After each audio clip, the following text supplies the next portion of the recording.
Today, we're going to talk about what narcissistic abuse actually does to your nervous system. If you have ever come out of a relationship and found yourself shaking at a green light or waking up at 3 a.m. with your heart pounding for no identifiable reason, you're not weak. Your nervous system is doing exactly what it was designed to do. Everybody talks about the gaslighting, the manipulation, the healing journey, but nobody actually talks about what is going on in your body. For the last 25 years, I've sat across from women whose bodies were screaming at them and they had no idea that abuse was the reason or that it was connected at all. Here's the standard narrative. I was in a bad relationship. Now I'm out. I'm healing. Clean, linear, wrong. What actually happens here is you have sleep that just won't come. You have headaches that won't stop.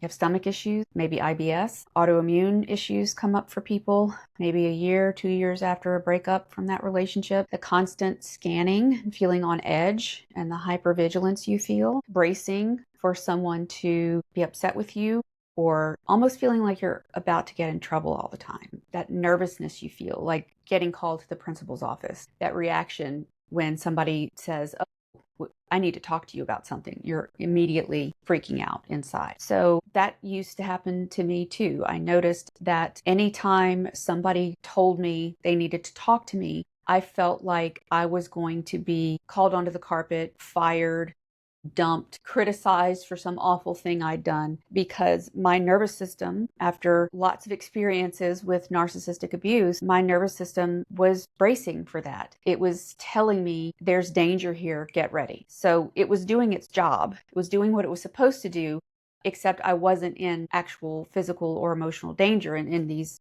day-to-day situations. My nervous system, though, was so accustomed to looking out for that it assumed any comment like that or question or statement or invitation to talk was going to be something really bad and painful. So your nervous system doesn't know that your relationship is ended or you're not in that conversation with that person who was abusive to you or angry or always criticizing you. Your nervous system sort of exists in the present all the time, as if everything that just happened or everything that happened 20 years ago just happened. There's no sense of time. It all may as well have happened yesterday or 5 minutes ago. So we have pushed through our whole lives and our nervous systems are responding to past trauma today.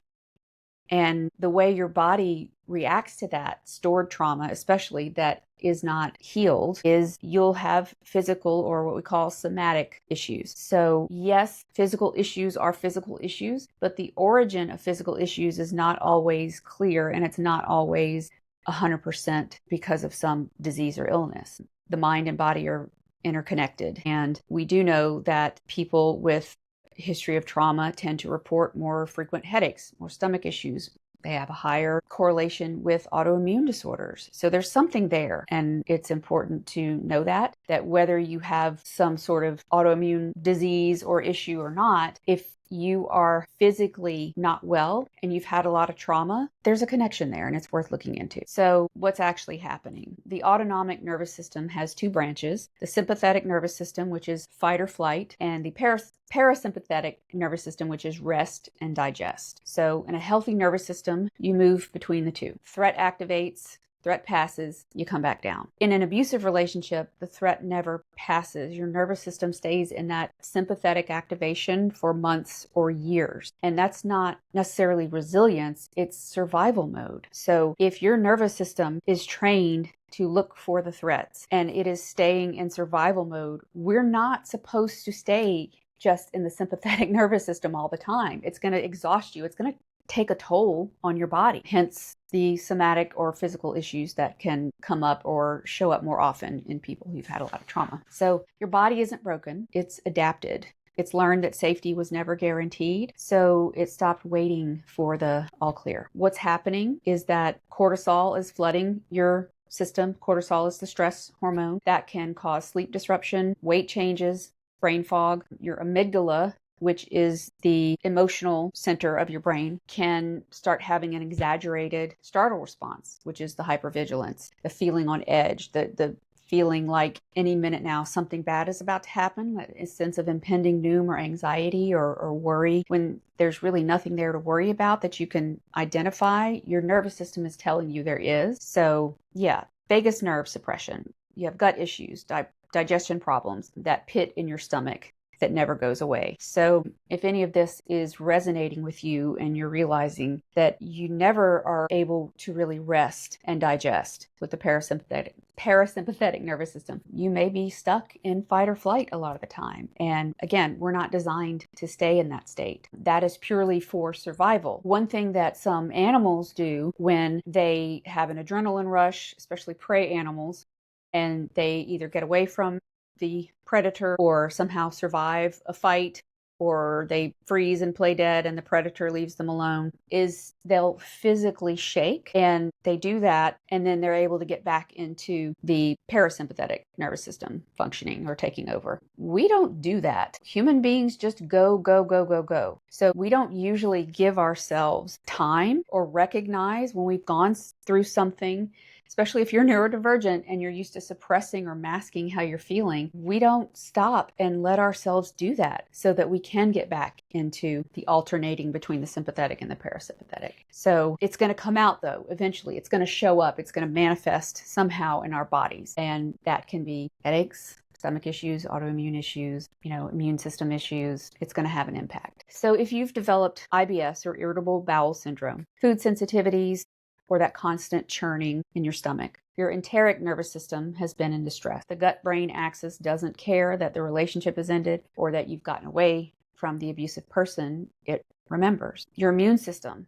Autoimmune conditions don't come from nowhere. Chronic inflammation, the kind that comes from a nervous system that's stuck in threat response, that's a known trigger. Sleep, waking at 3 a.m. or the middle of the night, you can't fall asleep, you can't stay asleep. That's cortisol dysregulation. So your body thinks danger is imminent and it won't let you rest. So you're overstimulated. And in this sense, it's because of threats, trauma responses, constant exposure to someone. And this is often not physical. This can happen to people who grew up in a household with a parent who had explosive anger, or there was tension and it was palpable, but nobody ever talked about anything, but there were looks and there was body language and you absorbed that. So, this is all can be relatable to trauma. And certainly every human being experiences trauma. How that affects you is an individual thing, but when you have repeated trauma or ongoing trauma, it is going to change your nervous system, especially when it starts in childhood,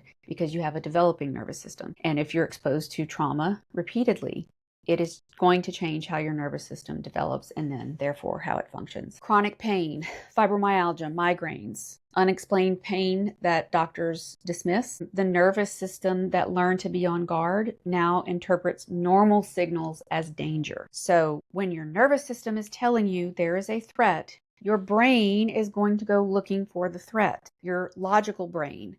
So it's going to latch on to the low-hanging fruit. Okay, so whatever your brain can go, yeah, that's stressful. That must be it. That must be why we're freaking out and we feel that we're in danger. So then anything potentially can feel like a threat. So anything and everything is a threat or may be perceived by a threat. Any disturbance in the force that you're experiencing, your brain is going to misinterpret those signals as everything's a threat. So breathe. You've been bracing so long, you forgot what a full exhale feels like. Take a breath. Tune into your body. If your body is constantly feeling upset, inflamed, unwell, in pain that you cannot explain, you can't sleep, you can't eat, and you can't really figure out why, take a look at the stressors in your life. Take a look at your trauma history. Take a look at your current relationships. Do you feel safe and supported in your relationships? Can you go to your partner and be vulnerable with them without them weaponizing that against you or dismissing you or telling you you're overreacting or your feelings are not what you know they are? So what actually helps? Most people try to heal by just talking about the relationship. Journaling, talk therapy, processing.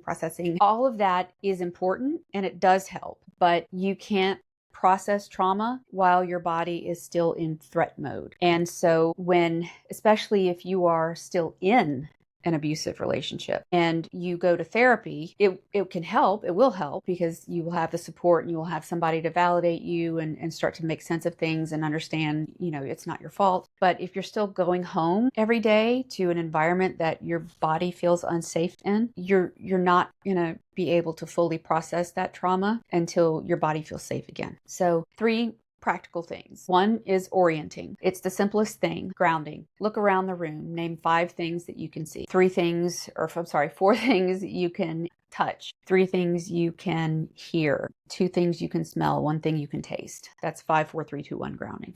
Go grab an ice cube and hold it in your hand until it melts.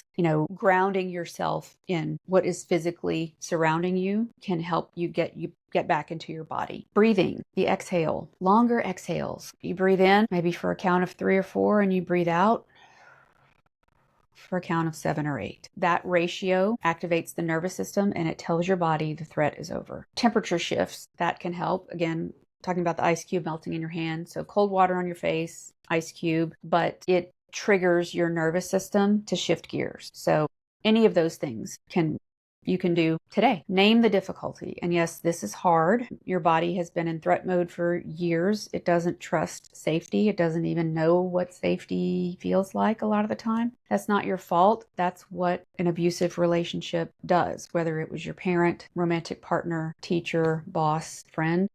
All of those can do this to you. You are not broken. If you take nothing away from this video, I want you to know that you're not broken. Your body is still reacting years later, sometimes, even in a safe relationship or in a calm, what appears to be calm environment. That's not weakness. That's a nervous system that just did its job too well because it had to. Your body kept you alive. It learned to scan for danger.